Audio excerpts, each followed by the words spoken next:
السلام علیکم ورحمۃ اللہ وبرکاتہ۔ بسم اللہ الرحمن الرحیم، والصلاة والسلام علی رسولہ الکریم وعلی آلہ وصحبہ اجمعین، اما بعد۔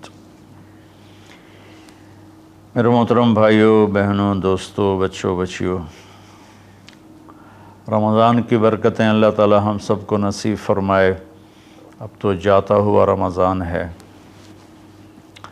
ایک مرتبہ اللہ کے نبی صلی اللہ علیہ وسلم اپنے صحابہ سے فرما رہے تھے کہ بنی اسرائیل میں 4 انبیاء تھے جنہوں نے 80 سال اللہ کے راستے میں جہاد کیا۔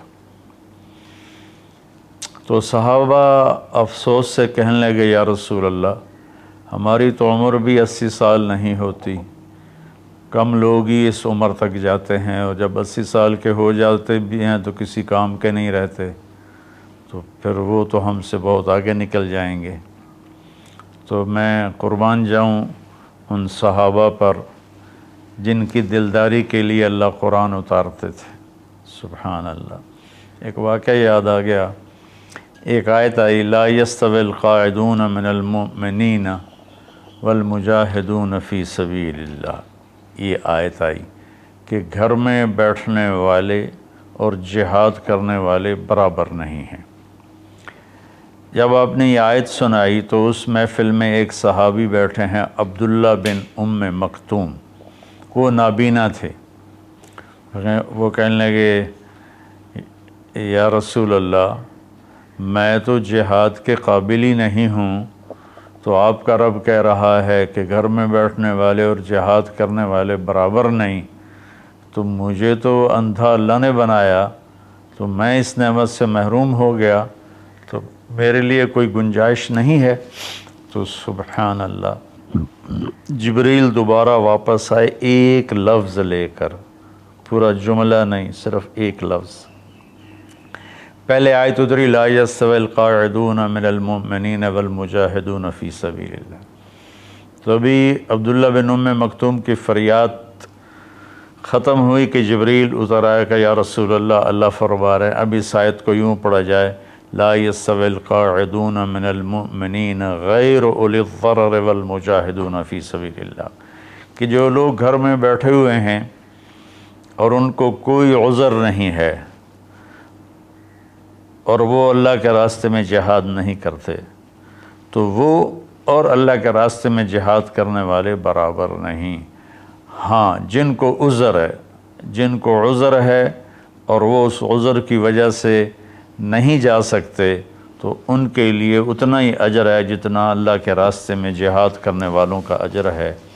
یہ ایک ایسی جماعت اللہ نے دنیا میں بھیجی، 1,24,000 صحابہ تو حج میں تھے، صحابہ کی تعداد اس سے زیادہ ہے، وہ 1,24,000 حج کی حاضری تھی۔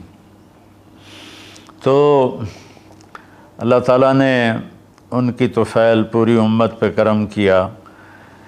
جب وہ غمگین ہوئے کہ ہم تو 80 سال جیتے بھی نہیں، تو ہم ان کے برابر کیسے ہوں گے، تو جبریل آ گئے، یا رسول اللہ، اپنی امت کو ایک خوشخبری دیجیے، انا انزلناہ فی لیلۃ القدر وما ادراک ما لیلۃ القدر لیلۃ القدر خیر من 1000 شہر تنزل الملائکۃ والروح فیہا بإذن ربہم من کل امر سلام ہی حتی مطلع الفجر۔ سبحان اللہ۔ اللہ تعالیٰ نے فرمایا کہ ہم نے قرآن کو لیلۃ القدر میں اتارا۔ آپ پر جو وحی آئی، جس وقت آپ کی عمر 40 سال اور 6 مہینے اور 10 دن تھی۔ یہ 40 سال 6 ماہ 10 دن ہیں چاند کے سسٹم کے لحاظ سے، محرم، صفر، ربیع الاول۔ انگریزی مہینوں کے لحاظ سے آپ کی عمر اس سے بھی کم تھی۔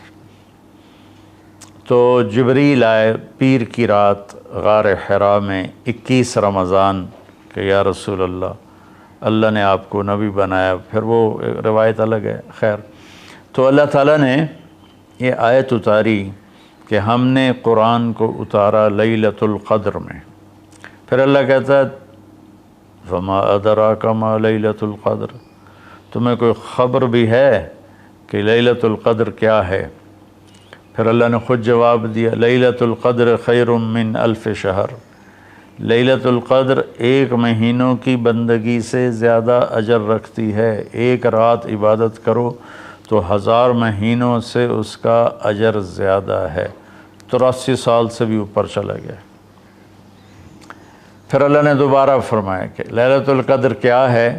تنزل الملائکۃ، اس میں فرشتے اترتے ہیں، والروح، جبریل اترتا ہے، فیہا من کل امر سلام ہی حتی مطلع الفجر، اور یہ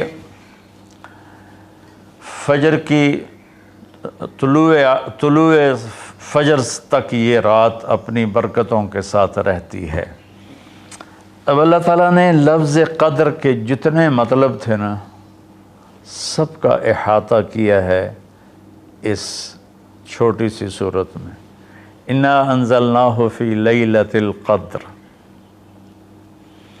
ہم نے اس کو لیلۃ القدر میں اتارا۔ وما ادراک ما لیلۃ القدر، تمہیں پتہ ہے لیلۃ القدر کیا ہے؟ تو قدر کا معنی قیمت بھی ہوتا ہے، تو اللہ نے کہا لیلۃ القدر خیر من الف شہر، کہ اس کی قیمت 1000 مہینوں سے بھی زیادہ ہے۔ قدر کا معنی تعظیم بھی ہوتا ہے، تو اللہ تعالیٰ نے اگلے میں یہ ارشاد فرمایا کہ یہ ایسی تعظیم والی رات ہے کہ جبریل بھی آتا ہے زمین پر اور فرشتے بھی آتے ہیں زمین پر۔ قدر کا ایک معنی تنگی بھی ہوتا ہے، فقدر علیہ رزقہ فیقول ربی اہانن، تو اللہ تعالیٰ اسی میں یہ فرما رہے ہیں کہ اس رات زمین پر اتنے فرشتے اترتے ہیں کہ زمین تنگ پڑ جاتی ہے، تنگ پڑ جاتی ہے۔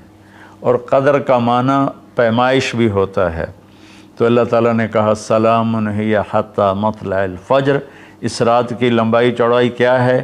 سورج ڈوبنے سے اس کی رحمتیں شروع ہوتی ہیں اور فجر کے طلوع ہونے تک اس کی رحمتیں باقی رہتی ہیں۔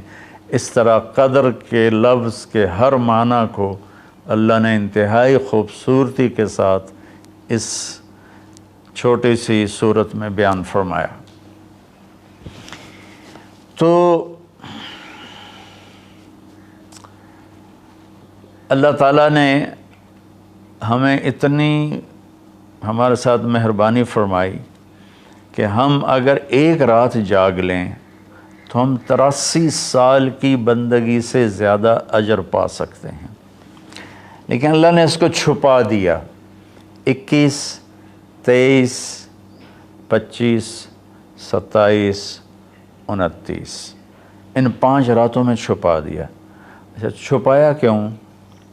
کہ اگر اللہ تعالیٰ بتا دیتے کہ فلاں رات ہے، اور اللہ کو تو پتہ تھا کہ آگے آنے والی امت غافل ہوگی، تو متعین ہونے کے بعد پھر کوئی غافل ہوتا، نافرمانی کرتا، کوئی برا کام کرتا تو پوری امت پر عذاب آ سکتا تھا، تو اللہ تعالیٰ نے اپنے فضل سے اسے چھپا دیا۔